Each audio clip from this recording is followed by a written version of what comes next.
Ciao, welcome back to Geriatric Alpha Runt Productions. My name is Garp here on YouTube. Got a special guest today. My friend Francis Curry's here. We're in part 2 of our episode. I believe we're on 17 now, and we are going to talk about career. Okay.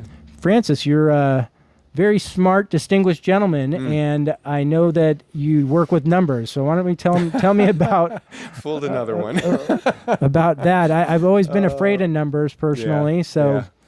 What is it exactly that you do? You're an accountant? Sure, I am an accountant. So I started my career at Arthur Andersen in Chicago as a tax accountant. So I was actually in the tax code, interpreting tax code for a series of companies and some. I actually had an opportunity to work with high net worth individuals. So it was a great exposure. From there, I had and I worked with some really great people. I told you one of the partners, Bo Jackson, is his neighbor. So I mean, it was a neat group of people. Cool. Probably, I'll be honest with you, Anthony. I've been doing this 35 years, and my wife knows. I will say that probably was, from a think tank perspective, probably a collection of the smartest people in one place I've ever worked with at a time. Wow. I mean, they were just... That's really saying something. They were that good. I mean, they were really that good. And, as I talked about Britt, always working hard, like I had to work hard to keep up. Like that, their intelligence was scary. And so so my differentiator was working hard. I would just outwork anybody. And so it gave me exposure to work on a lot of different engagements, to work on things that if I just followed the progression, if I waited for things to come my way, it probably would have been different. But got connected with a small group of guys that really resonated with. One of them, he was part of the U.S. Olympic hockey team. Yeah, oh, wow. So like he was that kind of, so like competitive guy. Yeah. So we connected on athletics. Some of the other guys I worked with were that level in college. I played in college, so we all just sort of had that commonality with us. And so when he decided to go off, he started a healthcare company. And I didn't go with him right away, but about a year into it, he reaches back and he says, man, he goes, Fran, I need help. Would you come over? And I said, John, I don't know anything about healthcare. He goes, that's all right. I need your work ethic. I need you to lead. I need you to do some things. And so, Anthony, so I look back on it 35 years later. That company is still in place. I've got to go back and work with it one other time. So I got to sell it twice. So the first time we sold it, and if you can imagine, like we're in our mid to late 20s, right? Mm-hmm. So testosterone was not an issue. Working, we did all-nighters. So working an all-nighter, not an issue. Working 7 days a week, not an issue, other than what it caused on the family side. But like from a work perspective, that's what we were doing. Anthony, we had a company when we started it, maybe $1 million in revenue, 0 in earnings, and I was the 10th employee to come on. And I swear to you when I tell you this, 18 months later, we had $100 million in revenue. Holy moly. We were still 0 in earnings, and we had 350 people, but we went through 1,000 people to be left with those 350. So we were just churning them and spitting them out. And we sold that company for $100 million. What were you making? We were providing a service. We were providing a service in the healthcare sector. So if you've ever heard of pre-cert or pre-authorization for a high-tech imaging study like an MRI or a CT, that's what we did. We created that. We put that into the healthcare system. And the health insurance companies needed it. Like they weren't doing that. The radiologists that we were working with saw a void in the system to where people were abusing the system. And so his intent was to try and make the hurdles a little bit more difficult for those that were abusing the system. We were able to articulate it and codify it and put it into systems that allowed the insurance companies basically to offload that risk to us, and we managed it. And from there started a competitor to it. And then got into, as opposed to doing single specialty work, I got into all the specialties, and then got into hospitals, built a series of hospitals in Texas and California, and then into private equity, venture capital, and investment banking. So it was a very interesting progression. Unreal. And so it's funny to me because you said in segment 1, a nice guy, like, and for the most part, anybody that doesn't work with me really likes me. Okay. But the people that work with me, including today, like as of even last Friday, like they don't always feel that way because I'm intense. I know that. I'm driven, and I'm going to find solutions. And if people don't put them in there, I'm going to fill that void and do it. And so that's where jiu-jitsu comes in, and it helps me with release some of that, that intellectual anxiety. So are you currently working for yourself, or do you work for a company? So I'm working with a company. Actually, believe it or not, I'm in the ministry. Oh, wow. So I can say this, right? Whatever you want. Yeah, there's no no rules filters. on my There's show. All right. I don't want the Biden police coming in. So I'm around 45, 47. So We are a conservative radio show here. and I was actually just with Turning Point. So I was doing these same interviews, kidding. for the last Wow. couple of weeks. But so where was I going with that? So when we were I got really tired of the business setting, and I got tired of working with people that lacked integrity, that lacked transparency. And I said, and so actually when I'm interviewing with Randy, the CEO of the ministry, he says, "Why do you want to do this? Like with all that you've done?" And I said, "I'm sick of people. I'm sick of human beings. Like I've really given up on people that are hardworking, that have integrity, that are really trying to make a difference, and that can work in a team environment and not make it about them or the silo that they want to have, the fiefdom that they want to create." And so, and this ministry has two pieces to it. One is pure ministry. I mean, pure outreach, evangelistic ministry. And then the other segment is in the healthcare sector. And so I'm obviously in that healthcare space, but yeah, we're governed by a ministry. A lot going on in the healthcare space right now, right? There is. Yeah. And that's why I was with Turning Point, actually. So, and it's funny because they would all go down those questions, well, with healthcare or Obamacare, and I'm like, there's two segments. There's healthcare, which is your hospitals and your physicians and your pharmaceuticals and your biotech, but then there's health insurance, and that's a different sector too, and they compete with each other. So when I say health insurance, that's where I'll go towards Obamacare or Medicare or we call them the BUCAs, Blue Cross, United, Cigna. And I mean but that health insurance is different, and they compete with healthcare and the delivery of healthcare. And so I've played on both sides. I've been on the dark side in the health insurance side, and that's part of the reason that this particular job opportunity came along, because I do have a good bridge between the health insurance and the healthcare sectors. So I heard that Trump went in and slashed that thing that Obama did where he said he was going to hire 86,000 new IRS agents. Did Right. that actually happen? Like, Yeah, first I good want to know, question. did that ever happen? And did he, because I remember when I heard that Right. during Biden's presidency, I was like, you got to be kidding me. They're Right. hiring 86,000 new Yeah. IRS agents to come after us? Right. And so to your Like, point, what? that was the story, right? And I do know that the IRS actually put out job offers or job postings, I should say. Okay. Whether they got through it, I don't know. I really don't know if they were able to implement that or not. But Trumpy did, he did strike that and say we're not doing Thank goodness. And now, meanwhile, when we hear about all the fraud going on, that. Right. and then we think that they're going to hire 100,000 guys to come after the hardworking Americans, it's just Wow. like, it really is mind-blowing. So here, let me throw this out to you. Mind-blowing. Oh, it is. All right. So here, we always hear about, because income tax seems to drive that, right? I mean, that's a big portion of it. It's where our federal government, other than providing worldwide security, it's where we get our money, right, from the taxpayers of the United States. So, I'm a nerd, so I pull these stats. I mean, I study this kind of stuff, and so when you look, so it was 1.6 trillion that was paid in income tax. I only say taxes because that's income taxes, that's excise taxes, that's franchise taxes, not real estate, not state income tax, but more federal level taxes. Excise taxes count there as state taxes. 1.6 trillion in 2023 or 2024. Either way, it's one of those 2 years. Of that 1.6 trillion, 1 trillion was paid in by the top 5% of the wage earners in the country.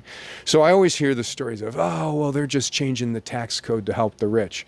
Well, help me connect the dots here, but from a math perspective, that's who's paying the taxes. So How do how do you reconcile that? And so if 1.6 trillion is what's necessary to fund our defense systems, to fund our treasury, to fund everything that happens in our country, then how do you balance that burden? Or is part of that 1.6 trillion some of the welfare programs too? And do we need to reevaluate who's actually receiving some of those benefits? Are they in fact American tax-paying citizens, or are we expanding and extending our benefits beyond those that are participating in our system?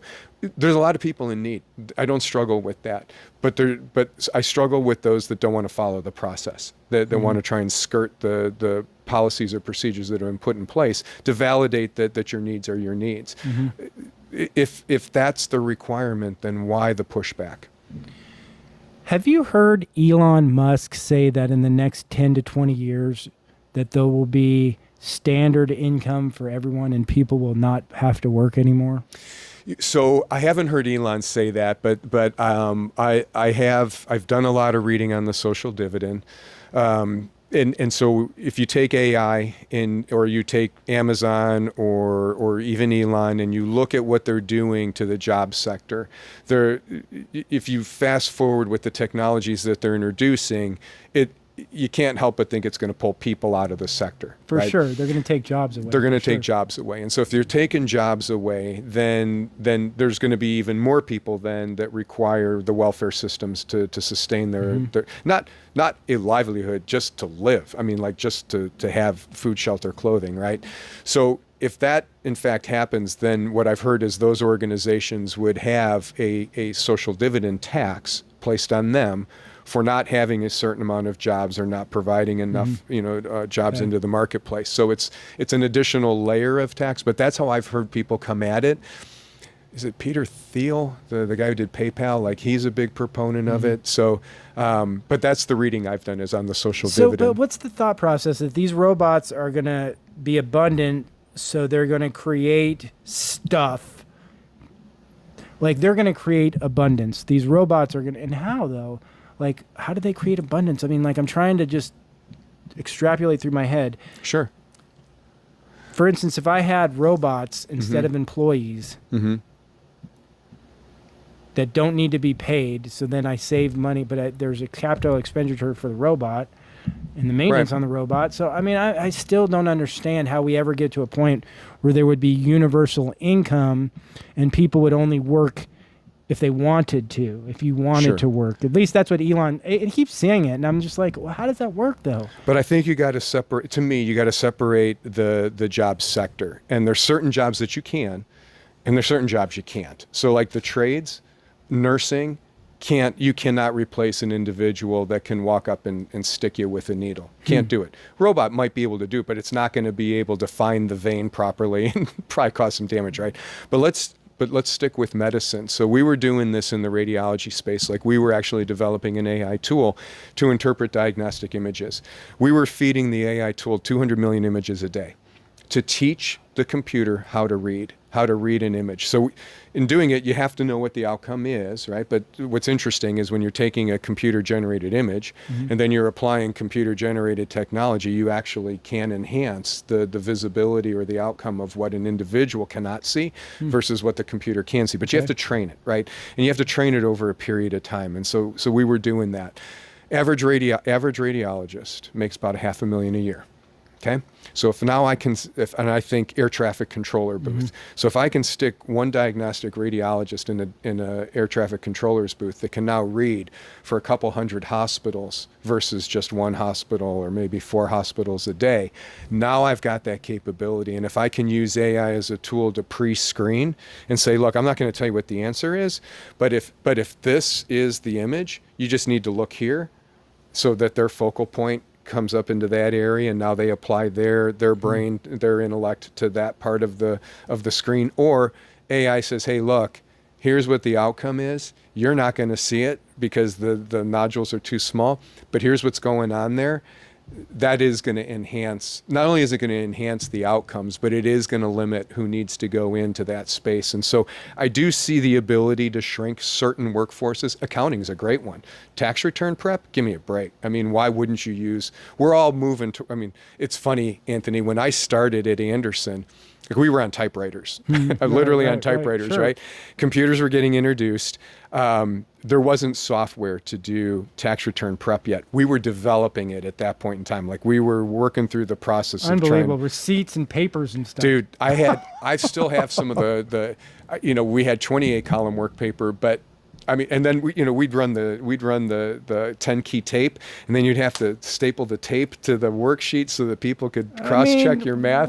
And so now you think, so what happened? I mean, so that's a great segue. So we went from that paper process to now we had software. Well, what did that do? Well, now as opposed to doing maybe one tax return a day, you could do 15 a day, right? And now with AI, if it's now integrating your bank data and your job data and your investments, and it's pulling it all together in real time, I mean, it would seem to me that you could literally do a tax return every time you hit a button. Hey, I want to see where I'm at today. Bump, hit a button, and there it is. So I do see the application. To me, the test is this, and I test my daughters with this every day. We're all app driven, right? We just, look at what this app can do. And how do you know the app has the right answer? Like, who's testing that? So you got to have, right. I mean, there should be a pre-canned set of variables that you plug in and you already know the outcome to ensure that the software is doing it properly. And the same to me with AI. Like, if you have to be able to test it to make sure that it's, we heard the stories of the AI papers, right, that were being generated. And then there were 5 books that were referenced in this bibliography, and none of those books existed. So who's testing this stuff to make sure that you're getting the outcome that, not that you want, but that's accurate? And I think that's going to be the challenge. But I do see, like, honestly, when we're 150 and we're doing volume 2 of this interview, then let's come back and look at it. Because I think it is going to be, it's not going to be, Star Wars or Space Odyssey, but it's going to be advanced from where we are now. People, they've tried to really do a good job of instilling some fear about the AI. And for me, it just hasn't struck that chord. But yeah. I mean, does it do anything for you? I mean, if anything, it pisses me off because I think people give a lot of credit towards AI, and what a lot of people think AI is a sophisticated algorithm. That's not AI. Like artificial intelligence, not pre-canned intelligence, not feeding it variable intelligence, not giving it a code set to work within. Artificial intelligence means it can take everything in this room, Anthony, and it can tell you, like, here's the buyer for all of this information, all of these pieces. Like it has to think. And so you have to train it to think. And this is part of the reason that we were using the large language models, and part of the reason that we were using the big data sets was we had to in order to teach it. If we just feed it the same image over and over again, it's going to figure it out, right? But when you're feeding it 200 million images, and you're doing that over a period of time, like it actually does learn. Like it begins to figure out what is necessary, what's not. The only example I can think of maybe that brings it home is, do you remember Big Blue? Remember when IBM created Big Blue, the chess game? Okay. And it played, was it Saparov or one of the Russian guys who was the grandmaster at the time? And when Big Blue beat him, like that was the start. And this is, I think, maybe 78, late 70s, early 80s. And that to me was, I think that was the cusp of what AI could be. Unreal.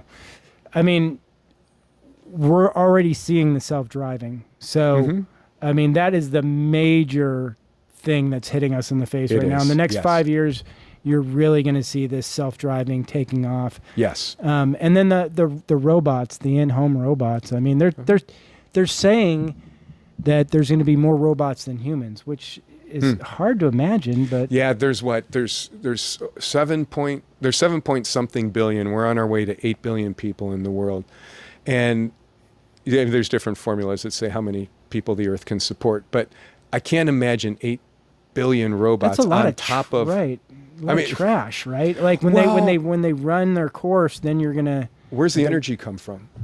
Where's the cooling mechanisms come from to run that? I mean, aren't they burying I thought, was it China that buried the big data center under the ocean because they needed a cooling mechanism? Or do we put it out in space where the temperature's, sub-zero? But to me, that's where the limitation's going to come in. Like 8 billion robots, okay, interesting. Can you make it work mathematically? Sure. But can you physically implement that structure and infrastructure? Not today. Maybe in 20 years, but not today. I mean, for sure, it will definitely change things. If everybody has a robot at home, like a butler robot at home, are they green at that point? Because I love that, like with the electric vehicles. What's the power source again? Right. What runs an electric plant? Fossil fuel? Like until you change that, I mean, all that does to me is either perpetuate or accelerate the end to existence. Absolutely. Anything else on accounting that you want to share with people? A chance to plug business or anything? So here's what I'll do it in two ways. So, accounting is a great discipline. I think it taught me a lot about business. It taught me a lot about how to look at a business. And a lot of times you have to wait for something to happen to know if it's good or not. And accounting, I think, helps us do that. I'll always say that, I'm not just counting the beans. I really am separating the red beans from the blue beans from the green beans to understand, at a product level or at a service level, what's working and what's not. So it's a great discipline. May not be the future for people, but again, a great discipline. And then as it relates to our ministry, we're doing a health share. And so I think this will be interesting from the standpoint of our lifestyles, right? Like we're doing jujitsu for a lot of reasons, but one of them is healthy, right? We want to stay healthy. And so the conventional or traditional insurance product, health insurance product, would tell you that this is the way it works. In Texas, that's your risk pool. Okay, just like auto or just like home, or you're in a risk pool. And for health insurance in Texas is your risk pool, and then that risk pool is broken up between all the participants in that market: Blue Cross, United, Cigna, whoever else. There's 100 of them, right? And so everybody's vying for that right person to be in their plan, because you don't want to pay for healthcare. Like the insurance company doesn't want to pay for healthcare, right? They want to manage a premium, and then when there is a train wreck, they want to pay for the train wreck, but they're profit. United Healthcare distributed $22 billion of profit in 24. Wow. 22 billion. I mean, like, let that roll around. How do you get to 22 billion? You overcharge a lot of people, right? So with us, with Altrua, our risk pool is all 50 states. And we have a statement of standards. People will agree to live a healthy lifestyle. They will agree to not drink, to not smoke, to not engage in sexual relations outside of their marriage, that they have a faith-based personality. We used to say God, and we've relaxed it a little bit to say faith-based. But what it does is we're like-minded. And when we're like-minded and we're living a healthy lifestyle, I'm not kidding you when I tell you this, average person with us will save $25,000 a year on their health insurance. Wow. Now, we're not insurance, we're a health share. So what we do is we come together when a medical need presents, and we run it through a criteria set just like everybody else. But when I use this analogy, if this was our swimming pool right here, this table, and there's 5 pieces on this table, if one of them urinates, everybody's getting hit, right? But now let's expand the pool to the size of this room. Okay. And now there's 5 people in all different places. Somebody urinates, you could give 2 hoots. You're not going to get hit. So our risk pool being 50 states wide allows us to disperse those events a lot differently. Like, we're picking the best of the best, right? And then when we're picking the best of the best, like with us, I'm not kidding you. You don't know. I'm going to have to get you introduced to a couple of these people, but they're really building their self-funding reserve. So they're putting $25,000 a year into their own personal reserve that they can spend any way they want. So in 4 years, they've got $100,000 sitting on the sidelines for something that we may not pay for that they need. Are we talking about an individual or a business? It can be either. We do individuals, but we do people inside of the businesses as well. And we've, last year we had a train wreck. We had a transplant that, stroked a check for 1.4 million. So like we have those things happen, but the preponderance of our medical needs are people going to the doctor, staying healthy. If an event happens, broken arm or, God forbid cancer, there's things that we step in on to help pay for. So it is a church-based organization. It was started actually by a pastor whose nephew was in a terrible car accident, and the pastor walked up in front of the congregation, passed the hat around, and said, "We need some help paying for the medical bills." Wow. And when the hat came back with the funds that were in there, he said, "Oh my gosh, there's a business in this." And we've been at this for 30 years.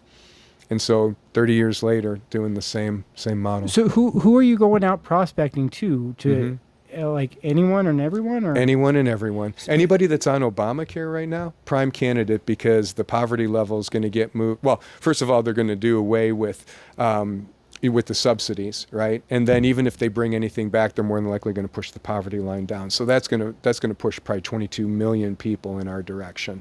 But it's for anybody. And I in all sincerity, it's you. Well, I want to talk to you about it when we finish, because it's interesting how my Blue Cross just in the last 2 months went up from, it was like $2,700 a month to $3,500 a month now. And nothing changed. Nothing changed in your profile. It just went up by like $700, which, right. It's not that I can't handle it, but do the math. It's like $8,000 a year. That's just in premium. And then you've got a deductible. Right? So if you're going to hit your deductible, then you got a copay. So when you're all done adding all that up, like if you really hit your maximums in each, you're going to be over $30,000, right? Unreal. We're going to be at 10. Well, definitely want to talk to you about that. See, it's interesting that I would know you this well and not know that I could ask you about health insurance. No worries. All right. Well, listen, this was great part 2, super educational. I hope you got something out of it. Please like, subscribe, and share. We're going to come back and we are going to have a great story next. Please join us.